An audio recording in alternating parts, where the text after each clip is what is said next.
A man in Edmonton beats another man to death in a jealous rage, and the judge gives him 4 years with just 6 months left to serve. Why? Because he's Indigenous and had a rough life. That's what passes for justice in this country now. Murder downgraded to therapy. This is the twisted liberal vision of justice, where the criminal is the victim and the actual victim is just a footnote. And this isn't a one-off. It's the direct result of 10 years of liberal soft on crime insanity. Under Justin Trudeau, mandatory minimums for serious crimes have been slashed. House arrests have been expanded even for violent criminals.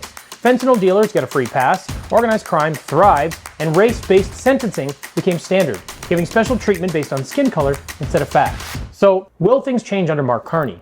Let's look at how he handled this recent issue. A 25-year-old woman in Ajax, Ontario, who swung a machete at a man, was put on probation. And while on probation, she tried to set a Muslim woman on fire at a public library. What? And Carney's first reaction? Well, he didn't mention the broken system that let a violent offender walk free to do it again. He said it was intolerance and Islamophobia, so he could collect his identity politics points. Yes, Queen, slay! Carney's only promise so far has been to combat organized crime, but here's the thing. The Chinese triads are by far the largest group of organized criminals in this country. Which one of y'all kicked me? But Carney is in bed with the Chinese, so I can't see that materializing much either. In fact, the only time he's shown any real urgency towards crime was during the Freedom Convoy, when he called it sedition and demanded that we choke off the money. But when it comes to fentanyl trafficking, child luring, car theft, domestic violence, or machete-wielding psychopaths, he shrugs it off and says, ask the courts. But Canada, this is unacceptable. No!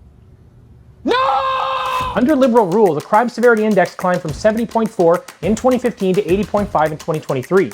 Violent crime jumped 39%, homicides increased 37%, sexual assault spiked 78%, extortion soared 357%, carjackings rose 45%, and human trafficking leapt 76%. Lax Liberal laws have fueled this mess, and it's time we correct course.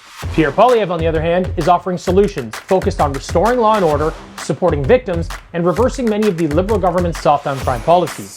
Poilievre has promised to make it harder for repeat violent offenders to get bail. He's especially focused on offenders charged with violent crimes.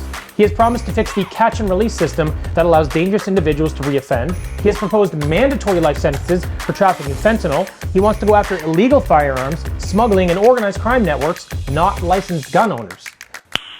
Nice.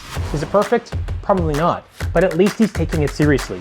Canadians deserve safety, not liberal sociology experiments dressed up as justice.